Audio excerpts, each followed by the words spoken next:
All right, welcome back to Quick Start Coaching Code Live Bootcamp. We're in week 3, day 2, moving along past the halfway point. As with all of these live streams, so to speak, the purpose of these is to offer you some keys to the locks on the doors of successfully starting your coaching business so that you have all the support, all the distinctions, all the potential kind of solutions that you could possibly need to get past whatever your roadblocks might be, whether they be tactical or strategic or psychological or ontological, like the physics and the being of this, like we talked about yesterday in the Why You're Failing session. So make sure you watch that one. That one went pretty deep. But today we're actually going to lighten things up a bit by discussing just some skills and some steps. Sometimes it's nice just to know, like, just, hey, tell me the stuff. Tell me the 2 things or the 3 things that I need to know or be able to do or that I need to take action on. So that's what we're covering today, the 3 skills and 2 steps that it takes to start your coaching business. So in order to do this, I'm going to move us into a couple different coaching sessions that we've done during the boot camp in the last couple years, and hear some of my coaching I gave specific to this exact content. So you're going to learn the 3 skills and the 2 steps through that lens, so to speak. But before we get into that, I also want to just cover why it's important to know what skills you need. You can take a lot of action, but if you're not demonstrating actively specific skills in most service areas or most businesses for that matter, all the motivation in the world, all the great strategy in the world, all of the kind of being powerful and courageousness in the world won't really win the day. And you still might get started, but there's a really good chance that without enough of certain skills, you just fall flat. And I'd see this a lot with new coaches, motivated individuals, inspired to coach and to help, willing and ready to follow our direction, and then they fail, and they fail repeatedly.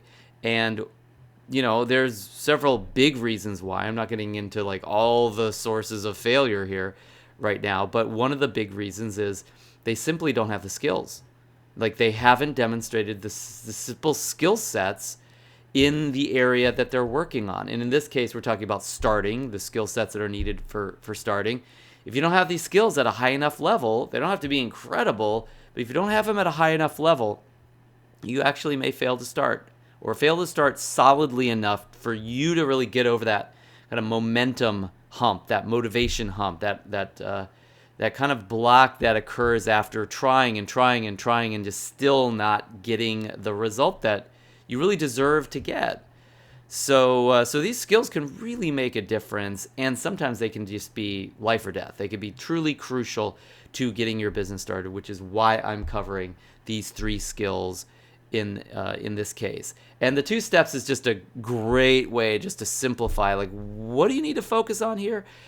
In the bootcamp, as we're working on getting your coaching business started, I'm offering you different business models, different profit plans that you can put together to get a rationale for what are the things that need to happen and in what order in order to get that type of coaching business started. But I really want to give you the simplest version of this today, which is that there's just 2 steps to starting your coaching business. And if you succeed in these 2 steps, you're basically started. You've started your coaching business successfully. So if you could just do these 2 steps, you're good. I mean, almost think of those 2 steps as your mini business action plan. It's not the entire strategy. It's not every concept that you need. There are things that you want to think about beyond it, but if you could just take those 2 steps successfully, execute on those 2 bullets in a plan, then you're going to win.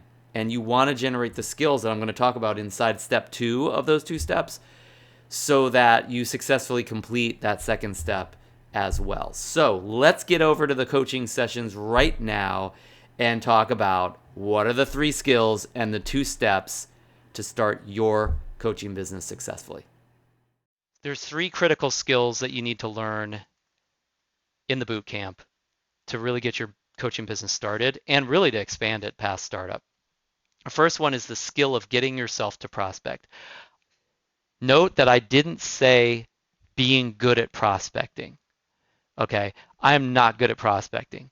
But when I prospect for clients, or if I ever do again, which I haven't done for quite a while, but when I did, nobody that I prospected was expecting me to be an amazing and stellar prospector, cold caller, salesperson. They understood right from the get-go because I shared who I was honestly. They were going to evaluate me differently. They were going to evaluate me based upon, or evaluate what I was offering them based upon being a coach, based upon having good knowledge to offer. You don't have to be this amazing door knocker salesperson uh, to be effective in your prospecting as a coach. But I'll tell you one thing you do have to be effective with, and there's no way of getting around this: getting yourself to do it. And some of you have already been working on that, which is great. If not, start this week. It's an assignment to do so. But doing it it's not half the battle. It is the battle. That's the battle. I know students I'm working with right now that have been in the business for years, and this is still a battle that they need to fight, because you never really win it unless that's just your cup of tea, which very few coaches it is. If you're exceptional, that I'm not talking to you then. But for those humans out there that really love to coach, but they're not really into like selling or anything like that, you can't not prospect, and you can't not generate the skill or cultivate the skill of just getting yourself to do it. So if you are so effective as a coach that you can motivate people and that you understand how to get somebody into action, you know how to inspire, and that's a big part of your skill set, then your business should benefit from that by you doing it for you first. So start with yourself, inspire yourself to prospect, motivate yourself to do the prospecting you need to do. Move yourself to that action, hold yourself accountable. Or as a great coach, you can find coaches and support and programs where that's totally available to you as well. And you can leverage that and outsource it basically. But either way, you gotta have that skill, getting yourself to prospect. If you got skill with prospecting on top of that, wonderful, but it's optional. You just need the skill of getting yourself to do it. That's all the skill in the world that you need in terms of your prospecting. Just do it. Just get yourself to do it. If you have the skill to get yourself to do it, you've got the first critical skill, at least in QuickStart, if not in expanding your coaching business past startup. Second critical skill is turning those prospecting conversations into free sessions. So whatever conversations you're having, you're prospecting, getting those conversations to the point where you're gonna, not the conversation itself, but causing it so you, once you have a conversation with somebody, that you're able to turn some of them into a free session whenever those sessions are going to occur. They're separate. I mean, you're not just trying to turn just casual conversation into an actual coaching session. I don't necessarily advise that. It's probably not the best transition.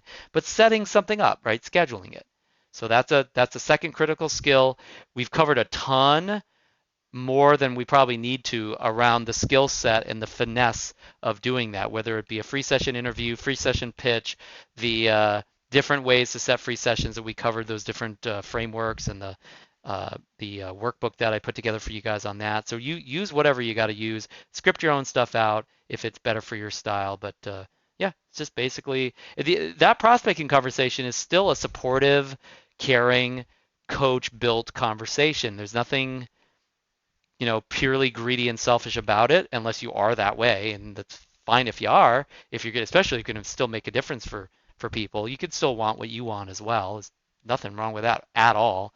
But the bottom line is, this is not. There's no selling, right? It's just offering.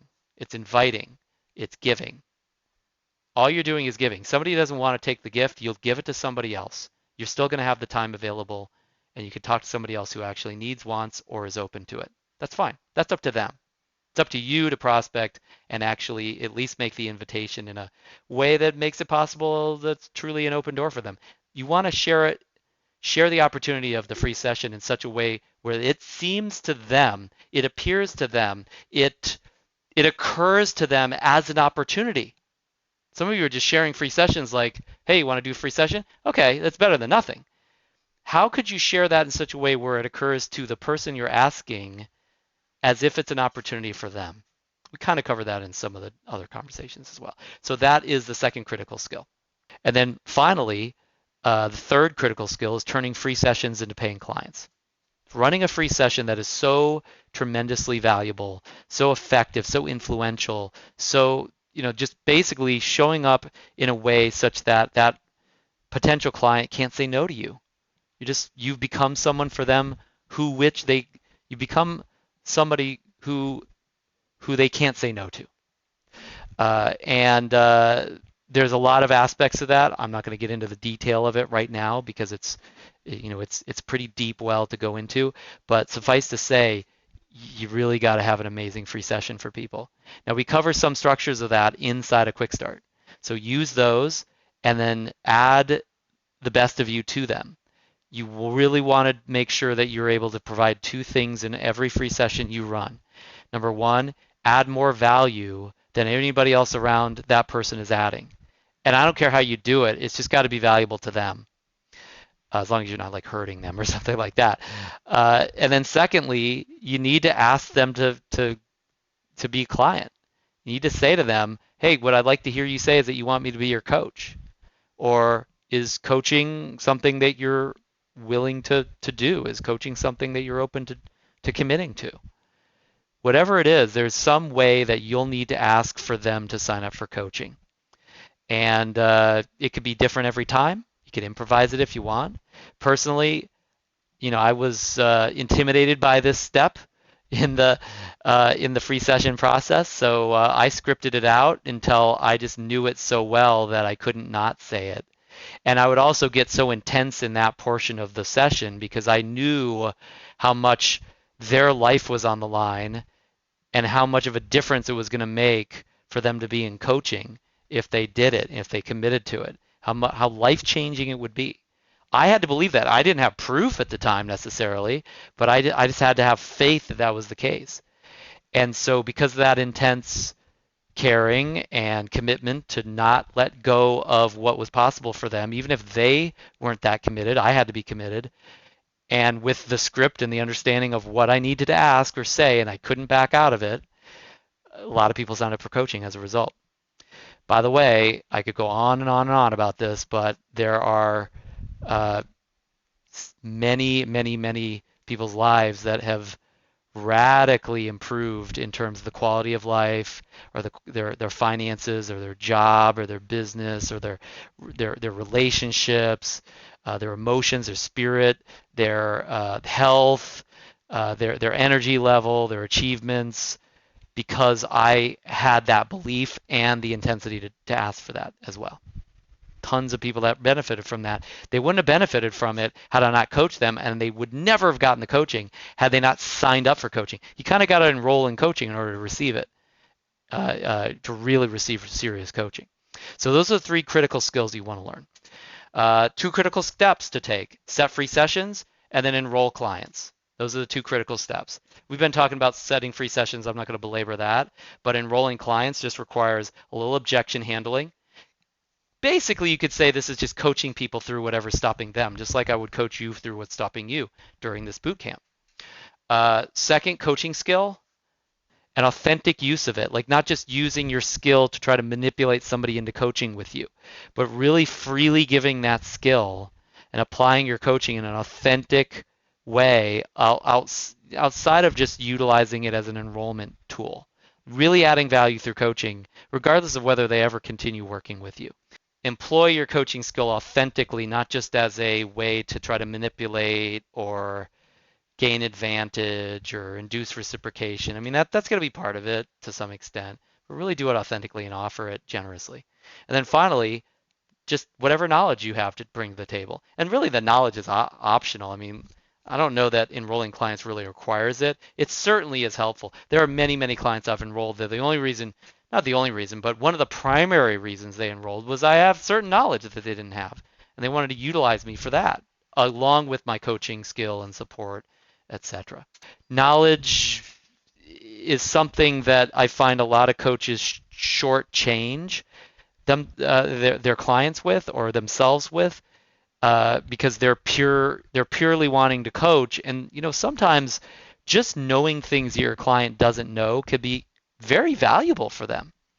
And a lot of people sign up for coaching with a coach because that coach is an expert in a particular area that they need that expertise. Um, a lot of coaches need to leverage that.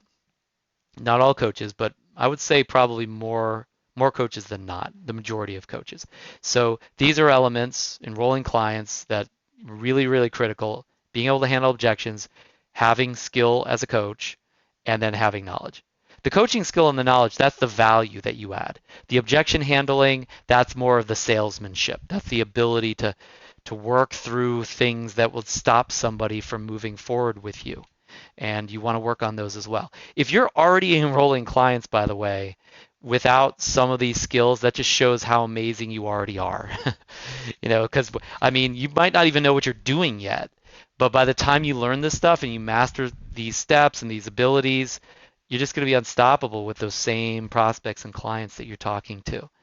And you just want to keep ratcheting up what's possible there by continuing the journey.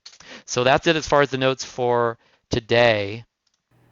Okay, that's it. We've covered those 3 steps and the 2 skills and even a few little bonus conversations in there. One of the things that I did say during the coaching session, the later coaching session that is a part of that I didn't include, is this discussion around that if you have successfully executed on those 2 steps and you're still not getting paying clients, besides just lack of skill or lack of decent coaching, it's usually a pricing issue.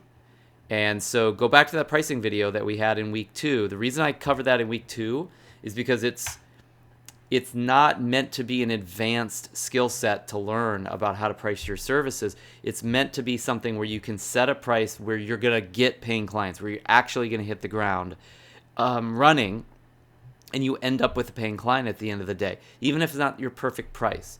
So if you're doing everything else and it's still not working out, get back to that pricing video, that how to set your coaching fees video, watch it thoroughly, and figure out what's going on with your pricing such that you're running tons of free sessions and still not signing people up for coaching.